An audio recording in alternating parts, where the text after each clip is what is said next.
Hello, everyone. So, with that little bit of a clunky start, maybe I should say that we are improvisers, my colleague Livia Walker, who will be here with me shortly, and I. And one of the principles of improvisation is celebrate failure. So we will start by taking a little circus bow and celebrating the clunky start to our time. But we are very happy to be here with you and to be talking about our topic, the improvisational storyteller. So here's the premise.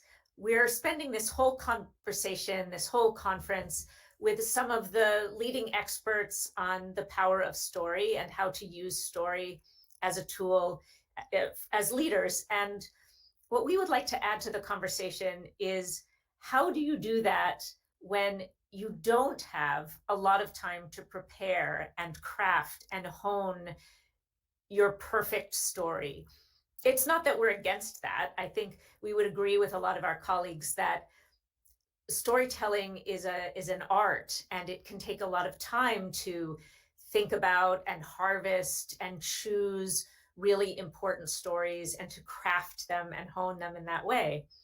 But we also believe that storytelling is an ever-present, ubiquitous activity that our brains are doing all the time. And in fact, the way we would define storytelling is in a much more universal and broad way than some of our colleagues would. Like this: we say story is meaning, which is a phrase that we borrow from the cognitive psychologist Jerome Bruner. And what we mean by that is that really there isn't a lot of space between making sense of the world, making meaning, and telling a story, that our brains are sort of making up stories all the time. So when we're communicating with other people, we're telling stories of one sort or another. And when people are listening to us or observing us, they're making up stories in their own heads. And so the more interesting question to us is not, should we tell stories or when do we tell stories, but what kind of stories are we telling? Are we telling our stories well? Meaning, are the stories that we're telling aligned with the intention that we have in any given moment?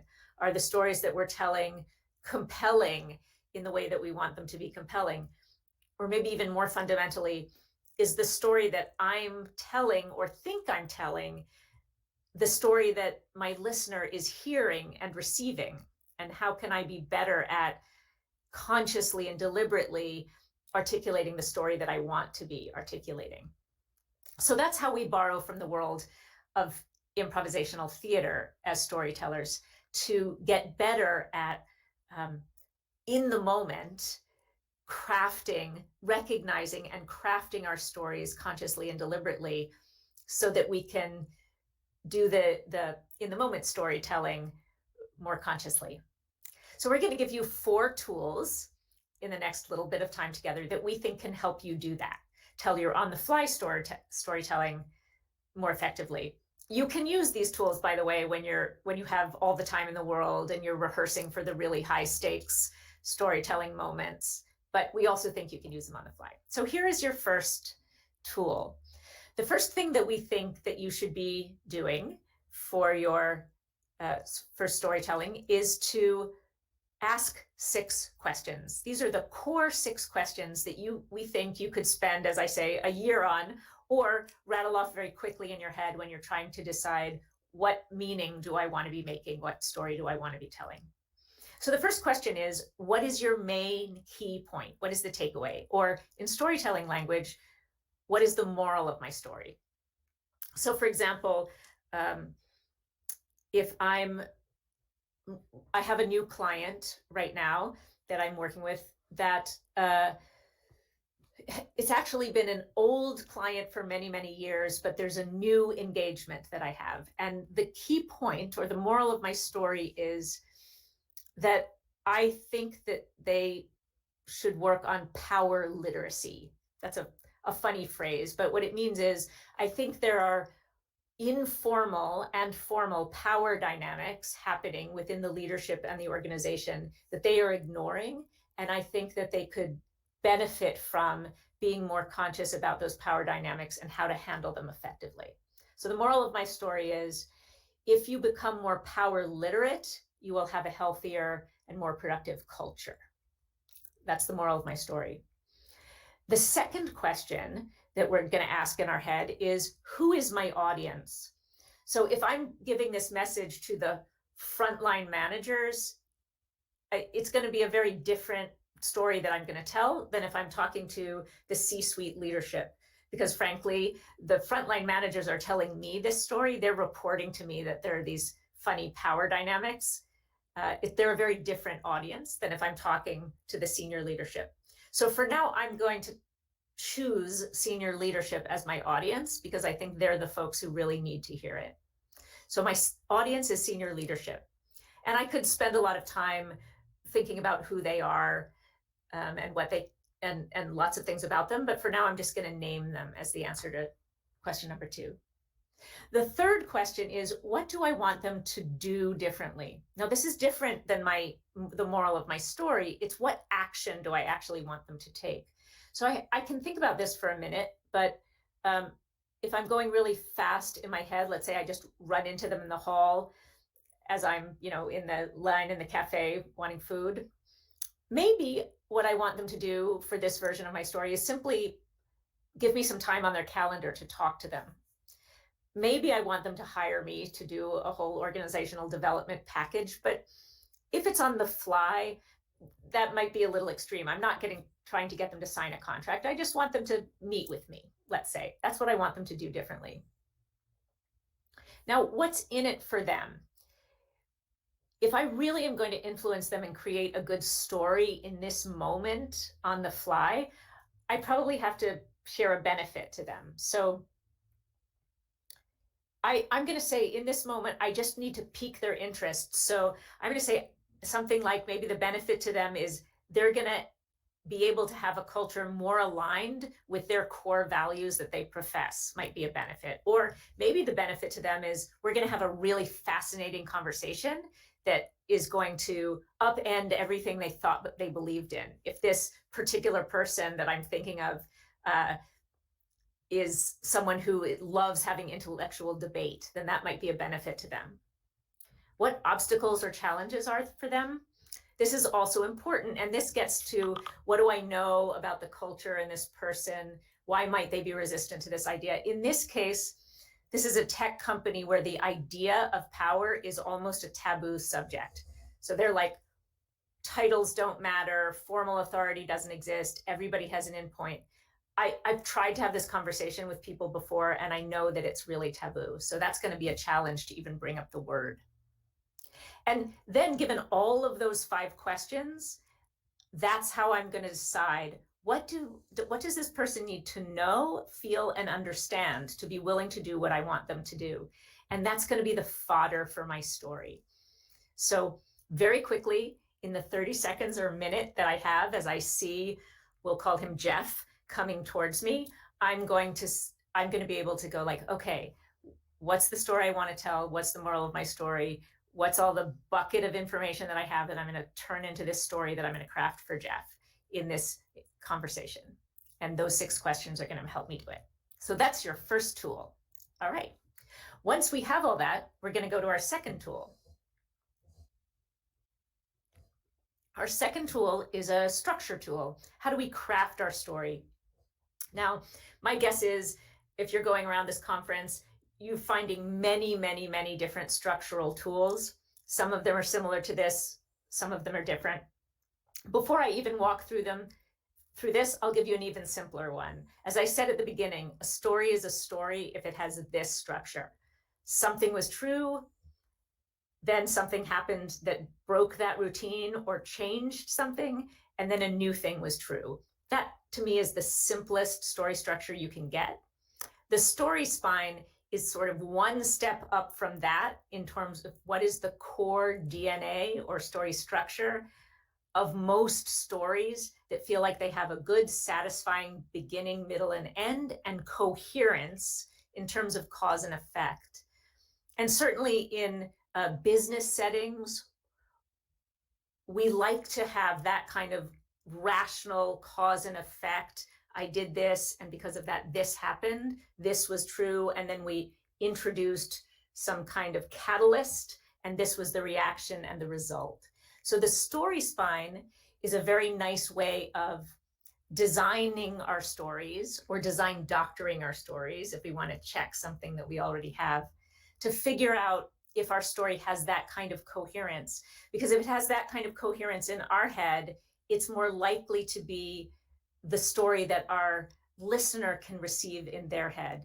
If our stories don't have this kind of coherence, then it's more likely that the story we think we're telling won't be the story that our listener receives, because they're going to fill in the blanks of that kind of rational connection with their own pieces if they're missing, because our brains like to have this kind of thought. So the story spine, some of you may have seen before. It was popularized by Pixar, the animation company, but it was originally taught to them by folks from the improvisational theater world, who learned it from the person who created it, named Ken Adams, who is an improviser and a playwright from New York City, who's now living out in California with a company called Synergy Theater. And he was trying to get groups of improvisers to be able to improvise narrative full-length plays completely made up on the spot. So they needed to have this clear narrative structure in their heads that they could follow together. And it goes like this. These little catchphrases are ways for you in your head to track that you have all of the meaningful pieces of a well-made story. Now, the goal is not that in real life, if I'm standing in line, at the cafe, that I say to Jeff, once upon a time, literally those words to start the story, but that I'm able to have all these pieces. So once upon a time and every day is the platform or the routine, the current state at the beginning of the story, what's happening, what's true at the beginning of the story. So I'll give you an example of a story that you may be familiar with. So once upon a time, there were two households where the members of the households were fighting each other all the time. Every day, members of one family would feud and fight and kill members of the other family. Right? So this is the platform, what exists at the beginning of the story. Then the next part of the story is the catalyst, or the inciting incident, what breaks the routine that's true at the beginning of the story. In this case, but one day, the son of one of the families crashed the birthday party, showed up at the birthday party of the daughter of the other family. Yeah? So something is different now. This one event changes the routine. And because of that, we can have a number of because of that's. These are the consequences of that inciting incident. What happens because of that is probably the bulk of most stories. In a 2-hour movie, it's about an hour of the action of the movie. In this case, because of that, he snuck around to her balcony and made love to her. And because of that, they fell in love. And because of that, they were secretly married. And because of that, he didn't want to kill her family anymore. And because of that, he stepped into a fight between her cousin and his best friend. And because of that, his best friend was killed. And because of that, he killed her cousin. And until finally, he was banished, and they had to come up with a very complicated plan to get back together again. And they both ended up dead. So the climax, the until finally, is there is a question of the play that is raised by all of these consequences, which is, will they live happily ever after? And the question becomes answered. Yes or no. The answer in this case, of course, is no. And then we have a new routine. Ever since then, the families have mourned the death of their beloved children. And if we want to, we can link back to the moral of our story, our key point, and make sure that our story proves that moral of the story. So in this case, I don't know what the moral of the story is. I think feuds are stupid, probably. Maybe it's don't get married when you're 14 years old, or whatever it is. Let's see if we can do the same thing with our engineer story. So for our engineer, for our power story, we would say, once upon a time, there was a tech company where there was a big value around everyone having a voice, and every day people would say, oh, we don't have power dynamics here. Everybody is equal. But one day, it became clear that there was a lot of conflict, because even though people didn't recognize that there were power, even though people didn't admit that power dynamics were influencing, people felt individually, quietly behind the scenes, that power dynamics affected everything. Because of that, people started talking privately and on some chat groups about the fact that power did in fact exist in the organization. And because of that, people were starting to get disgruntled, and trust was undermined of the senior leaders because it didn't feel honest to say that there weren't power dynamics. And because of that, the power dynamics got worse, because it felt like they couldn't be addressed because we weren't allowed to talk about it. Until finally, a consultant came along and said, this doesn't have to be a problem. We can address power literacy, which helps us look at all the different types of power, because formal authority is only one type. And ever since then, people were able to align their values of equity and inclusion, and letting everybody have a voice with an understanding of how power dynamics work. And we were able to use our power for good instead of evil. And that's the end of our story. So that's the story that I might want to tell to Jeff in the moment. And yes, you are right. We told the story of Romeo and Juliet. Good recognizing. So that is the story spine. So if I have that in my head, if it's something that I become familiar with, it becomes intuitive to me to start to think in that way. So if I'm trying to tell someone, just when I'm communicating in any way, I'm able to say, well, here's the way things used to be. Here's the intervention we want to make. Or here's the thing that was different. Here's what's true because of that, until finally here's what we can end up, and here's going to be the new state. I'll give you a couple of ways this shows up. We can tell a story of a problem, which is what I just did with the power dynamics. So we say, everything looked like it was fine, but all of a sudden something happened, and we recognized there was a problem, until finally this was the solution that we suggested. And after that, everything was okay. The reason I'm telling the story of the problem here is because I'm not sure Jeff recognizes the problem yet. So that's why I'm putting the solution at the end of the story. We'll have time to tell the story of the solution, but right now I need him to buy that there's a problem. The other way we can use the story spine is to tell the story of a solution. So once he's bought in that this is an issue, I could say, once upon a time, there was an organization that didn't know how to handle power. And every day, power was corrupting leaders because it was like being given a car without ever having driver's education. But one day, we learned about all the different types of power, formal and informal, and how you could increase your awareness and your ability to use power for good instead of evil. And because of that, this, and because of that, this, and because of that, this, until finally the organization was power literate. And ever since then, the environment was more inclusive and everybody had a good thing. So that's the story spine.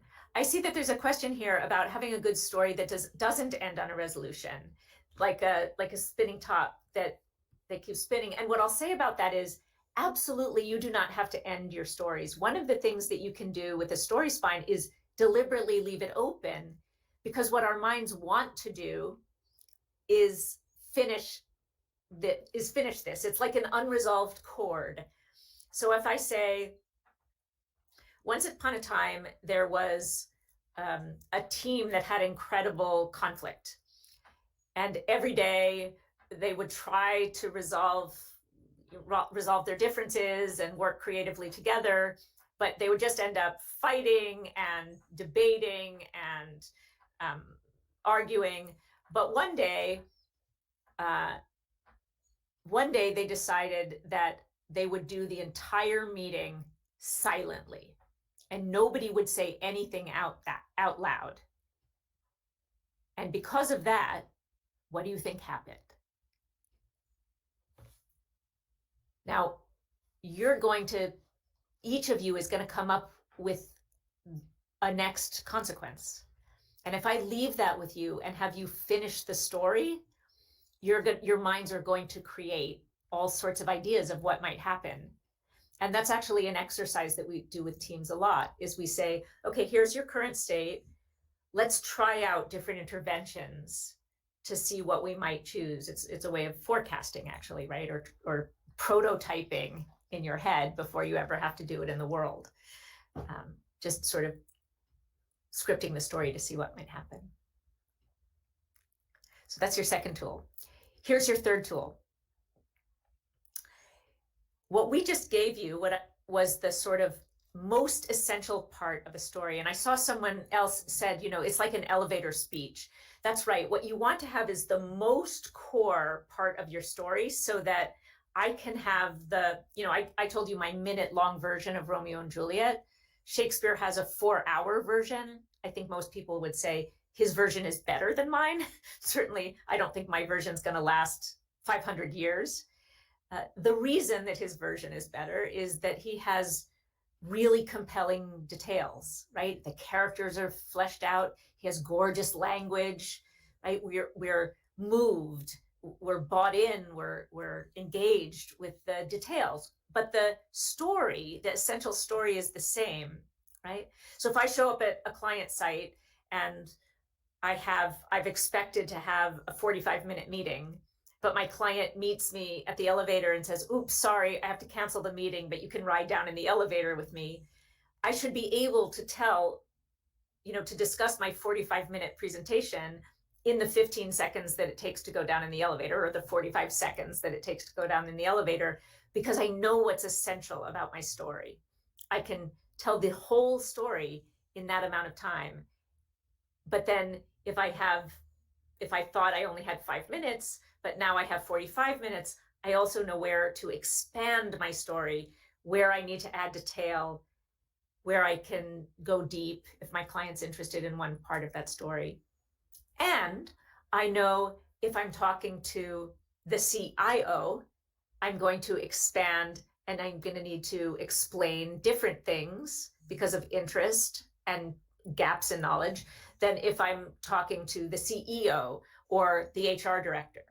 Right? Those will be the same story. Will need to have different amounts of color or detail in different places. So, Livia, maybe you want to join me and demonstrate color and advancing. Yes, I would love to do that. And then I'm going to answer this question about silence. You see how I just left something hanging in silence, and now we can't get rid of that story in our head. We will answer that question. So, Livia, we've got, here's what I'd love to have you do. I'm going to have you start telling a story, and then I'm going to coach you. And the way I'm going to coach you is very simple. I'm either going to say advance, which means go to the next part of your story. If you were using the story spine, it would be, the next part of the story spine, for example. Or I'm going to say color. And when I say color, I just want you to color that next part of the story. And I'll tell you what to color. So I won't add anything that you haven't said, but I'll just say color that. And you can just add description. Don't move ahead with the action of the story at all until I say advance. Okay. So maybe someone can just give us a word, type it in a word that we can start our chat, our story with, and that will inspire Livia, just so you know she's making it up on the spot. Or Livia, if you have a story, you can just Leader. leader. Leader. Okay, perfect. Ooh, How and on? cheesecake. And Okay, you get a cheesecake in there too great. somehow. Okay. Once upon a time, there was a faraway kingdom, and in this kingdom, every day for dessert, every single household would eat cheesecake. Good. Color the cheesecake. The cheesecakes came in all different colors. There was a chocolate swirl cheesecake, a strawberry swirl cheesecake, a cheesecake that had different breakfast cereals baked into it. There was a meat cheesecake for people who were into Advanced. bacon, and the reason this happened was because the princess was obsessed with sweets and baking, and she had convinced everyone that if everyone just had sweets, they would be happy and the kingdom would be happy. But one day, after people had been eating cheesecake every day for dessert, suddenly everyone in the kingdom started getting very sick. And because Oh, of this, good. Color getting sick. people Color were getting sick. people were stepping, falling out of their front doors, clutching their stomachs, trying to find a vegetable, but they were so full that they couldn't even fit it inside their body to give it nutrition. Their skin turned pale and green, and there was Advanced. uh, the princess was horrified at this. Everyone had been so happy, and now they were sick and throwing up. Um, and she went to the library and started reading and found a Good. Color the chapter. library. The library was the castle's library, lined with books, 3 stories tall. There were big wooden Advanced. ladders, and she found a book on gardening, and the first chapter was about balance and how you have to balance the light that your food gets Color with balance. soil. Uh, Balance is being aware that there are so many things out there, and that you need to have a Advanced. certain amount. She read this story and decided to add and amend her mandate that every household should receive a nutritious dinner full of vegetables made from the garden, and uh, and then get a small slice of cheesecake for dinner. And Okay, ever I'm going to since stop us then, just to time everyone is healthy. that Okay. everybody is healthy. Great, good, good, good. So Ted has a question about it, when we're leading storytelling exercises, do we use this story spine, and are they creating fictional stories or work realities? So we lead storytelling workshops all the time, and the answer is both. So sometimes there's value in having teams work with fictional stories. The value of that is you're just working the tool and not having to worry about reality as a distraction. And almost always, we also work with work realities. So we coach people all the time. We have them bring a real life situation, a real situation where they want to influence someone or want to work on a crafted story. And we coach them on that real story using the story spine, using Color Advance. So yes, thank you, Livia, for that beautiful demo. So the idea then is that for yourself, as you're crafting your story, you can think about, where do I need to add color for this particular audience in this particular moment? And where do I need to cut to the chase and advance? For most of us, we have a preference. I could color forever. My husband often finds himself saying to me, okay, advance, which when we're getting along and everything's good is just fine. And if we're a little annoyed with each other, doesn't go over so well. But it's not an atypical dynamic, I think. Right? It's good to know what your preference is, and then to be able to exercise the other muscle. So that's how it works. The other thing to look for, or to be aware of once you know this, is what signals are you getting in real life? Most people who don't know this language don't say color or advance, but we get these signals all the time, right? people give us nonverbal and verbal coaching. Like if someone's going like, yep, it probably means advance. If people are saying, well, wait, tell me more about that, or wait, what does that mean? Or, oh, ooh, then maybe they're wanting you to color more or, go deeper into something.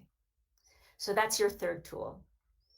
And our final tool is the sort of king of improvisational theater tool. You may have heard these words before, are the words yes and. And the idea is that anything that exists in an environment, anything that your partner, your listener says or does, can be something that you can use, can accept and build with, right? So a lot of the previous speakers have talked about the importance as a storyteller of listening. And what makes brilliant storytellers is that they're able to weave what's happening into their stories, especially if you're doing it on the fly in the moment. How do you use what's happening in that moment and build it into your story? So, Livia, do you want to come back and I think we can demo this one more time. We'll make you show time. And here's what I'd love our audience to do. This will be our last tool. If you're telling a really good story in the moment, you're probably co-creating it with your listener, right? So it's more of a dialogue than you standing on a stage and spraying your story. You're using what you're getting. So we're gonna sort of simulate that in another fictional sort of simulation way. But Livia, here's what I'd like you to do. I'd like you to summarize the value of storytelling in business as a business tool, improvisational storytelling. And what I'd love you, audience, to do is just type random words, any words that you want, into the chat. Just keep them coming, and I will give them to you, Livia. Or actually, you can pull them right from the chat. You can see it, right? Yes. So just incorporate them into your story as they come, as many as you want to or can, and you'll sort of close us out with this. Okay. Story. Okay, here we go. All right, I will read them as fast as I can. Great. Improvisation is like a cat. It's kind of always around, and you really notice it when it starts to trust you, when you start to trust it. It helps you build your confidence and your ability to jump from different heights and to see the diversity of the stories around you that you can use to build with. When you find that you're talking with someone over coffee and you don't know the next thing to say, and you're thinking about this immense pressure you have to get your story across, you can feel the blood kind of coming up through the bottom of your feet to your heart. You can feel relaxed now, knowing that you can use storytelling building blocks like building construction tools to meet the moment and really connect with this other person you're talking with, of the beauty of your ability as humans to use story to connect your meaning together. Whether or not you've prepared it or not, you're going to have a big impact while being vulnerable. Please buy my cosmetics. Very nice. And that, my friends, is how you too can be a brilliant improvisational storyteller. Thank you very much. Oh my God, that was awesome. As always, you rock.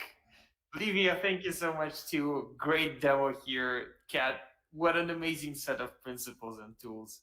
Love how practical it is. Yeah. Thank you so much. You're welcome. Wow, and we are right on time to wrap the day up. So I really want your ideas about it, and Livia's too. So Livia, write it in the chat. Kat, yours is up to to an oral answer. So let's imagine that the story has come to life, and she's about to teach leaders one thing and one thing only. So what do you think what that one thing would be? I think the one thing is that Great. Story So story is is we can do it meaning. consciously We are and telling deliberately. stories all Great. the time. Thank you so much. And we should just Wow, that's a great recognize adage to that the day. I mean, we can I do just it have no words. Thank you. Just consciously and deliberately. pure joy.